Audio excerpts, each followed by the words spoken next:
People, welcome back to Politricks Watch. This is Sir P. Now, today I'm going to talk about this whole RADA thing and the $1.6 billion debushing so-called scandal. Now, when the thing first went down, my inbox for my emails and my Instagram, which by the way is at Politricks Watch, people, you need to get over there, right, was blowing up because people were telling me, Sir P, you know, you say, them thief $1.6 billion in a debushing scandal at St. Thomas. When I first heard that, I thought to myself, well, 1.6 billion. So I immediately started thinking that, it was an accumulation of a number of years and then that was the total.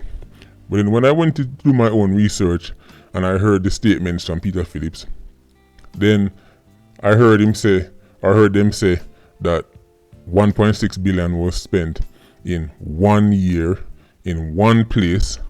I immediately started to think, that don't sound right. Because apparently all of this happened between 2017 and 2018. Now, if you know anything about RADA, you would know RADA don't have $1.6 billion to spend in a 1 year. Period.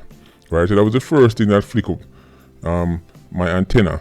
Right? But then I thought to myself, you know what? You never know with politics. Remember those two are going. Now, I'm going to give you the start of this thing. I'm going to give you RADA's initial response. And then I'm going to give you the PNP backtracking. People, you need to stick around and listen. I'm going to play 3 separate clips because I don't want nobody say, Sir P, I take that side and I take that side because I know no phone go on. Right? So, I'm going to let you hear it from the various horses' mouth. And then I'm going to give you my commentary in between. So I'm going to start off with a snippet from when Peter Phillips first announced this huge scandal. Here you go, people.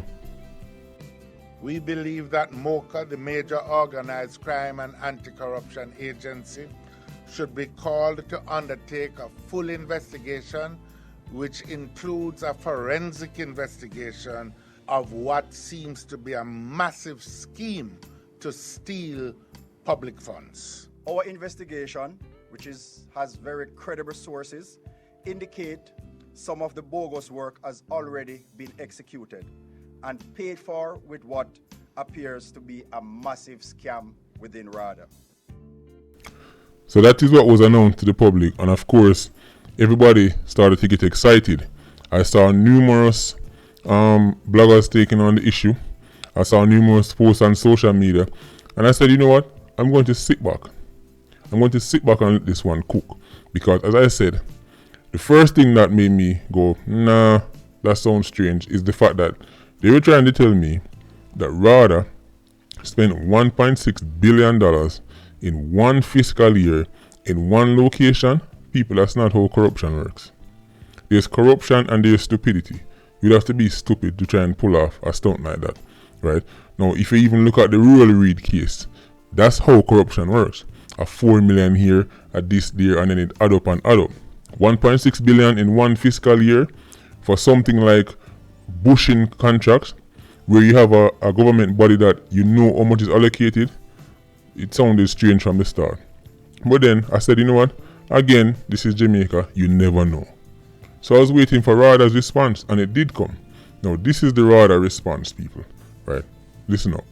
We categorically refute any such allegation. The public should be aware that our total expenditure for RADA's road rehabilitation program between 2015 to 2018-19 is actually 1.724 billion cumulative. And this is for work done nationally, that is right across Jamaica, from east to west. This has also been confirmed in the Auditor General report of October 2019. The suggestion of $1.6 billion being spent in St. Thomas alone is ridiculous. It's absurd. We can state categorically that the spend in St. Thomas for the year 2017-18, which is the year that they have referenced, is just about $31 million on 5 or 6 roads, and also that the spend in St. Thomas between 2015 to 2018 is approximately $74 million. People, RADA came out swinging like a 20-year-old Mike Tyson. Right? Now, here is the thing. the numbers that they are quoting can easily be proven and disproven, right? So all the PNP had to do is just show from the Auditor General that, listen, these numbers that you're saying isn't correct, and in this year you're allocated this amount of money and you take this amount and spend it in St. Thomas, right? Now here's the thing. If RADA wasn't even allocated 1.6 billion for 1 year, how could they spend it? That's how it would work, you know. You would have to get X amount of public funds. So for example, you would get $3 billion worth of public funds, and then you would spend 1.6 billion in St. Thomas or chop down bush, right? And then you would say, well, see, them take this amount of money and go do what them feel like and go give it to them people here, corruption. But if the body wasn't even given that amount of money, how could they have spent it, right? Now, when this come out, immediately, as you can expect, the PNP started to backtrack. Remember, people, when the story first popped, who was at the front leading it? Right? Who was the man who was, taking charge and taking a stand? Of course, he was none other than Dr. Peter Phillips, right? But he was flanked by the opposition spokesman on agriculture, a man by the name of Victor Wright. He's the one you're going to listen now, right? He's the one that has suddenly turned into Stammerpuss, right? And notice, Peter Phillips is missing. In this latest statement, Peter Phillips is like, listen, Victor, you have to go deal with this one on your own, right? So Victor Wright has now been left on his own to try and clear up the initial big press conference that was exposing this huge scandal.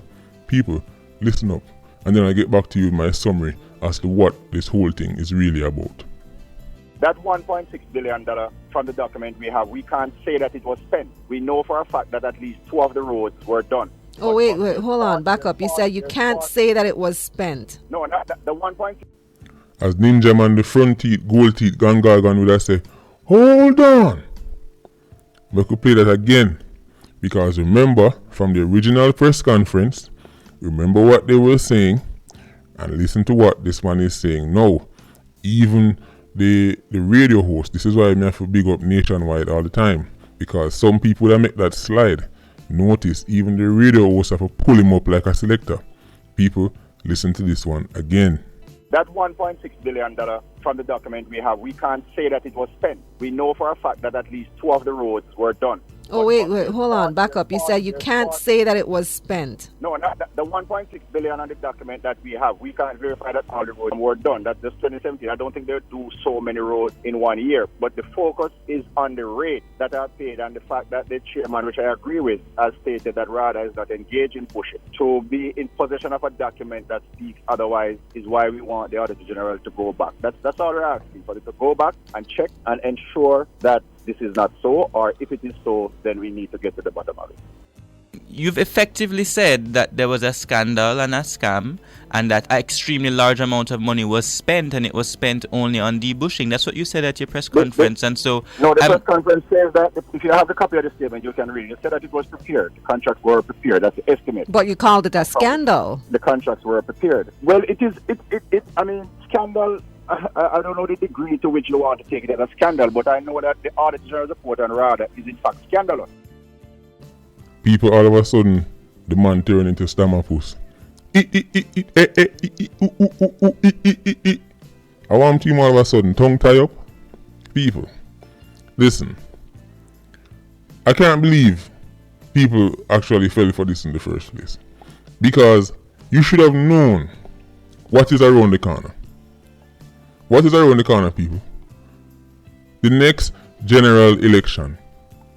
From this point forward, right, from November 20th forward, anytime you hear any party release anything claiming to expose the other one, the first thing you need to do is throw on your spectacles and inspect it closely, because it's likely Politricks. Okay? Election is around the corner, and especially from Dr. Peter Phillips' side, who clearly his main strategy is to use scandal to win the next election. It's clear to me now, without a doubt, that Peter Phillips is banking and dropping some major scandal that is going to turn the people's mind against JLP and Andrew Holness, and he can get a chance to win the next election. It doesn't seem to me like Peter Phillips is banking on any policy or any great ideas to get out Andrew Holness, right? And let me tell you why this strategy is going to backfire. The only way using corruption scandals would get out Andrew Holness and the JLP is if the Jamaican people saw the PNP as a party that is full of politicians who have very high moral standards and are not corrupt. And that is not the case. Any sensible, free-thinking, non-partisan Jamaican knows that when it comes down to corruption, 1 of 6 and 1 of half dozen. Nobody looks at one of the parties and go, this one is good and this one is bad when it comes down to corruption. People just look at politicians in general in Jamaica as corrupt. So this strategy is not going to work. Let me just put that out there, right? I said it before, the only way Phillips beat Holness is if it was some huge scandal. I'm not talking about something like this. I'm talking about something on a mega scale. These little scandal and mocha and this and that, it won't work. I'm telling you that right now, right? So Peter Phillips needs to focus on policies, right? He needs to focus on what the Jamaican people are concerned about, what the people are thinking about, cost of living, inflation, exchange rate, crime. This is what Peter Phillips needs to be channeling his energy on. Things like this that are so easily debunked, people, it took one day for this thing to turn into a farce. It took one day from Peter Phillips coming out, leading the charge, to disappearing and leaving his homeboy, Victor Wright, all on his own. Can you notice that Victor Wright alone at that now? Phillips is like, bye-bye, see you later. Fix that one here, brother. Come on, people. 1.6 billion in 1 year. From bush. That can chop down every bush in Jamaica. Now I'm telling you, of course, I understand. We know the system corrupt, and we know the parties are corrupt. So people can and people should ask these questions. But at the same time, people, again, just please exercise some common sense and understand it's election season. Understand, this is not a case of good versus bad and moral versus immoral. People, thief never loves a thief with long bag, right? So whenever you hear one man come out, oh, I'm calling out this party because this is wrong, when them get in, them start end up in them same scandal too. We shouldn't be falling for this in 2019, people. It's almost 2020, right? So this is the definition of Politricks. Patreon squad, big up on yourself. Please like, comment, and share the video. Bless.